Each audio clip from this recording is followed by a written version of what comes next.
ಆತ್ಮೀಯ ಸ್ನೇಹಿತರೆ ನಮಸ್ಕಾರ. ನಾನು ನಿಮ್ಮ ಗುರುರಾಜ್ ಅರ್ಕಲ್. ಬೃಂದಾವನ ಕಂಪ್ಯೂಟರ್ ಚಾನಲ್ಗೆ ಸ್ವಾಗತ. ಇವತ್ತಿನ ವಿಷಯ ಬಂದು ಕರ್ನಾಟಕ ಸರ್ಕಾರದ ಒಂದು ಮಹತ್ವಾಕಾಂಕ್ಷಿ ಯೋಜನೆಯಾದಂತಹ ಯುವಕರಿಗೆ ಅನುಕೂಲವಾಗುವಂತಹ ಭಾರತ್ ಜೋಡೋ ಯುವಕರ ಸಂಘ, ಭಾರತ್ ಜೋಡೋ ಯುವ ಮಿಷನ್ ಈ ಒಂದು ಯೋಜನೆ ಕರ್ನಾಟಕ ಸರ್ಕಾರದಾಗಿದ್ದು, ಇಲ್ಲಿ ಒಂದು ಸಂಘವನ್ನು ಗ್ರಾಮ ಪಂಚಾಯತಿ ಮಟ್ಟದಲ್ಲಿ ಒಂದು ಸಂಘವನ್ನು ಸ್ಥಾಪನೆ ಮಾಡಬೇಕು. ಆ ಸಂಘ ಸ್ಥಾಪನೆ ಮಾಡಿದರೆ ಆ ಸಂಘಕ್ಕೆ ವರ್ಷಕ್ಕೆ 10 ಲಕ್ಷ ರೂಪಾಯಿ ದೇಣಿಗೆ ನೀಡುವಂತಹ ಒಂದು ಯೋಜನೆಯಾಗಿದೆ. ಈ ಒಂದು ಯೋಜನೆ ಲಿಂಕ್ ನನ್ನ ಯೂಟ್ಯೂಬ್ ಚಾನಲ್ನಲ್ಲಿದೆ. ನೀವು ಯಾರೆಲ್ಲ ಭಾರತ್ ಯುವ ಜೋಡೋ ಯುವಕರ ಸಂಘದಲ್ಲಿ ಸದಸ್ಯರಾಗಬೇಕು ಅಥವಾ ಅಧ್ಯಕ್ಷರಾಗಬೇಕು ಅಥವಾ ಉಪಾಧ್ಯಕ್ಷರಾಗಬೇಕು ಎನ್ನುವರು, ಮೊದಲನೇದಾಗಿ ಲಿಂಕ್ನಲ್ಲಿ ಓಪನ್ ಮಾಡಿ, ನಾನು ಕೊಟ್ಟಿರುವಂತಹ ಲಿಂಕನ್ನು ಓಪನ್ ಮಾಡಿ. ಲಿಂಕ್ ಓಪನ್ ಮಾಡಿದ ತಕ್ಷಣ ನಿಮಗೆ ಒಂದು ವೆಬ್ಸೈಟ್ ಓಪನ್ ಆಗುತ್ತೆ. ಆ ವೆಬ್ಸೈಟ್ನಲ್ಲಿ ಮೊದಲನೇದಾಗಿ ರಿಜಿಸ್ಟ್ರೇಷನ್ ಆಗಬೇಕು. ರಿಜಿಸ್ಟ್ರೇಷನ್ ಆಗಬೇಕಂದ್ರೆ ನಿಮ್ಮ ಮೊಬೈಲ್ ನಂಬರ್ ಮತ್ತು ಮೊಬೈಲ್ ನಂಬರಿಗೆ OTP ಬರುತ್ತೆ. ನೆಕ್ಸ್ಟ್ ಬಂದು ನಿಮ್ಮ ಆಧಾರ್ ಸಂಖ್ಯೆಗೆ OTP ಬರುತ್ತೆ. ಇನ್ನೊಂದು ಏನಂದರೆ, ನಾನು ಒಂದು ಪ್ರಯತ್ನ ಮಾಡಿದೆ. ಏನಂದರೆ, ನನ್ನದೇ ಒಂದು ಹಾಕಿ ನೋಡೋಣ ಅಂತ ಪ್ರಯತ್ನ ಮಾಡಿದ್ದೆ. ಬಟ್ ಅದು ಆಗಲಿಲ್ಲ, ಫೇಲ್ ಆಯಿತು. ಯಾಕಂದರೆ ವಯಸ್ಸು 16ರಿಂದ 35 ಒಳಗಿರಬೇಕು. ನಾವು 35 ವಯಸ್ಸು ಕ್ರಾಸ್ ಆಗಿದ್ವಿ. ಹಾಗಾಗಿ ಆ ಒಂದು ಅಪ್ಲಿಕೇಶನ್ ಫಿಲ್ ಮಾಡಲು ಹೋದೆ, ಬಟ್ ಬರಲಿಲ್ಲ ಅದು. ನೆಕ್ಸ್ಟ್ ಯಾರ್ದಾದರೂ ನಮ್ಮ ಕಸ್ಟಮರು ಅಥವಾ ಯಾರೋ ನಮ್ಮ ಪರಿಚಯಸ್ಥರದ್ದು ನಾವು ನೆಕ್ಸ್ಟ್ ತುಂಬಬೇಕಂದ್ರೆ ಅಪ್ಲಿಕೇಶನ್ ಫಿಲ್ ಮಾಡಬೇಕಾದಾಗ ಸ್ಕ್ರೀನ್ ರೆಕಾರ್ಡ್ ಮಾಡಿ ತೋರಿಸ್ತೀವಿ. ಹಾಗಾಗಿ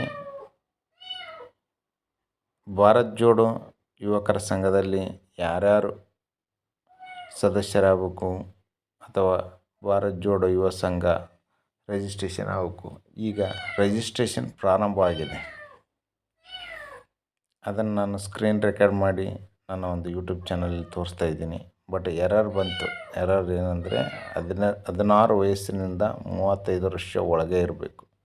ಈ ಒಂದು ಭಾರತ್ ಜೋಡೋ ಯುವ ಸಂಘ ಸೇರ್ಪಡೆ ಆಗಬೇಕಂದ್ರೆ ಯಾರ್ಯಾರಿಗೆಲ್ಲ ಭಾರತ್ ಜೋಡೋ ಯುವ ಸಂಘ ಮತ್ತು ನಿಮ್ಮ ಗ್ರಾಮ ಪಂಚಾಯತ್ ಮಟ್ಟದಲ್ಲಿರುತ್ತೆ ಇದು, ಮತ್ತು ನಗರಗಳ ಮಟ್ಟದಲ್ಲಿ ಕೂಡ ಇರುತ್ತೆ. ಗ್ರಾಮ ಪಂಚಾಯತಿ ಮತ್ತು ನಗರಗಳಲ್ಲಿ ಕೂಡ ಭಾರತ್ ಜೋಡೋ ಯುವ ಸಂಘ ಇರುತ್ತೆ. ಹಾಗಾಗಿ ಈ ಒಂದು ಭಾರತ್ ಜೋಡೋ ಯುವ ಸಂಘದ ಸದಸ್ಯತ್ವ ಹೊಂದಬೇಕಂದ್ರೆ ನಾನು ಕೊಟ್ಟಿರುವಂಥ ಲಿಂಕನ್ನು ತೆಗೆದುಕೊಂಡು ನೀವು ಓಪನ್ ಮಾಡಿಕೊಂಡು ಫಿಲ್ ಮಾಡಿಕೊಳ್ಳಿ. ಫಿಲ್ ಮಾಡಿಕೊಂಡು ಭಾರತ್ ಯುವ ಜೋಡೋ ಸಂಘದಲ್ಲಿ ಸ್ಥಾಪನೆಯ ಸಂಘದಲ್ಲಿ ಪ್ರತಿಯೊಬ್ಬರು ಕೂಡ ಯಾರ್ಯಾರಿಗೆ ಇಷ್ಟ ಇದೆ ನೀವೆಲ್ಲರೂ ಕೂಡ ಭಾರತ್ ಜೋಡೋ ಯುವ ಸಂಘದಲ್ಲಿ ಇರಬೇಕಂತ ಏನಿಲ್ಲ. ಯಾರಿಗೆ ಭಾರತ್ ಜೋಡೋ ಯುವ ಸಂಘದಲ್ಲಿ ನಾವು ಸದಸ್ಯರಾಗಬೇಕು, ಅಧ್ಯಕ್ಷರಾಗಬೇಕು ಅನ್ನೋ ಒಂದು ಅಭಿಪ್ರಾಯ ಇರುತ್ತೋ ಅಥವಾ ತಮ್ಮ ಅಭಿಪ್ರಾಯ ಮಟ್ಟಿಗೆ ಎಲ್ಲರೂ ಸೇರ್ಪಡೆಯಾಗಿ ಅಂತ ನಾವು ಹೇಳಲ್ಲ. ಯಾಕೆಂದರೆ ಅವರವರ ಇಷ್ಟದ ಪ್ರಕಾರ ಅವರು ಸಂಘದಲ್ಲಿ ಇರ್ತಾರೆ. ಆ ಸಂಘದಲ್ಲಿ ತಾವ್ಯಾರು ಭಾಗಿಯಾಗಬೇಕಂತಾರೆ ಅಂಥವ್ರು ಮಾತ್ರ ಈ ಒಂದು ಭಾರತ್ ಯುವ ಜೋಡೋ ಸಂಘದಲ್ಲಿ ರಿಜಿಸ್ಟ್ರೇಷನ್ ಮಾಡಿಕೊಳ್ಳಿ. ಮುಂದೆ ಏನಿದೆ ನೋಡೋಣ. ಕರ್ನಾಟಕ ಸರ್ಕಾರದ ಈ ಒಂದು ಭಾರತ್ ಜೋಡೋ ಯುವ ಸಂಘದ 10 ಲಕ್ಷ ರೂಪಾಯಿ, ವರ್ಷಕ್ಕೆ 10 ಲಕ್ಷ ರೂಪಾಯಿ ಕೊಡುವಂಥ ಪ್ರಾಜೆಕ್ಟ್ ಇದು.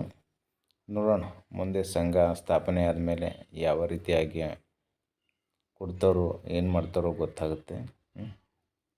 ಓಕೆ ಆತ್ಮೀಯ ಸ್ನೇಹಿತರೆ, ಇಲ್ಲಿವರೆಗೂ ಕೂಡ ನಮ್ಮ ಒಂದು ಬೃಂದಾವನ ಕಂಪ್ಯೂಟರ್ ಚಾನಲನ್ನು ವೀಕ್ಷಣೆ ಮಾಡಿದರೆ, ಇನ್ನು ಯಾರು ಸಬ್ಸ್ಕ್ರೈಬ್ ಮಾಡಿಲ್ಲೋ ಅಂಥವ್ರು ಆದಷ್ಟು ಬೇಗನೆ ಸಬ್ಸ್ಕ್ರೈಬ್ ಮಾಡಿ. ಯಾಕಂದರೆ ಮುಂದಿನ ಹೊಸ ವಿಚಾರಗಳನ್ನು ನಿಮ್ಮ ಮತ್ತು ಹೊಸ ಯೋಜನೆಗಳ ಬಗ್ಗೆ ನಾನು ನಮ್ಮ ಬೃಂದಾವನ ಕಂಪ್ಯೂಟರ್ ಚಾನಲ್ನ ಅಪ್ಲೋಡ್ ಮಾಡ್ತಾ ಇರ್ತೀವಿ. ಹಾಗಾಗಿ ನೋಡಿ ಮತ್ತು ಸಬ್ಸ್ಕ್ರೈಬ್ ಮಾಡಿ, ಶೇರ್ ಮಾಡಿ, ಕಮೆಂಟ್ ಮಾಡಿ.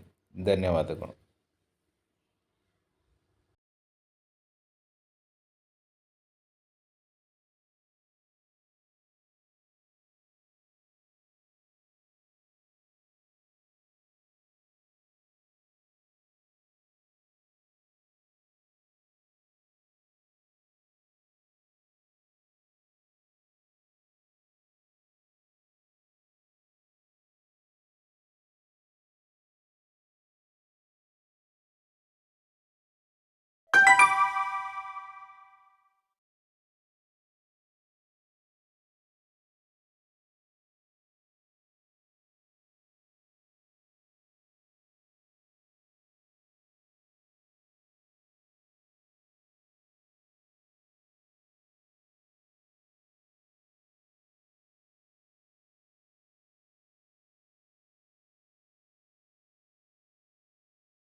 ನಾನು ನಿಮ್ಮ ಗುರುರಾಜ್ ಅರ್ಕಲ್. ಯಾವುದೇ ರೀತಿಯಾದ ಹೊಸ ರೇಷನ್ ಕಾರ್ಡ್ಗೆ ಅರ್ಜಿ ಇನ್ನೂ ಬಿಟ್ಟಿಲ್ಲ. ಹಾಗಾಗಿ ಅರ್ಜಿ ಬಿಟ್ಟ ನಂತರ ನಾವು ನಿಮಗೆ ವಾಟ್ಸಪ್ ಮುಖಾಂತರ ಅಥವಾ ಫೇಸ್ಬುಕ್ ಮುಖಾಂತರ ಸಾಮಾಜಿಕ ಜಾಲತಾಣಗಳಲ್ಲಿ ಗ್ರಾಮವನ್ನವರು ತಿಳಿಸ್ತಿದ್ದೇವೆ. ಹಾಗಾಗಿ ಫೇಕ್ ನ್ಯೂಸ್ಗಳನ್ನು ನಂಬಬೇಡಿ. ನಂಬಿ ಪದೇ ಪದೇ ಕಾಲ್ ಮಾಡ್ತಾ ಇದ್ದೀರಿ. ಹಾಗಾಗಿ ಹೊಸ ಕಾರ್ಡ್ ಬಿಟ್ಟ ತಕ್ಷಣ ನಾವೇ ನಿಮಗೆ ತಿಳಿಸ್ತೀವಿ. ಅಲ್ಲಿವರೆಗೂ ಕೂಡ ತಾಳ್ಮೆಯಿಂದ ಇರಿ.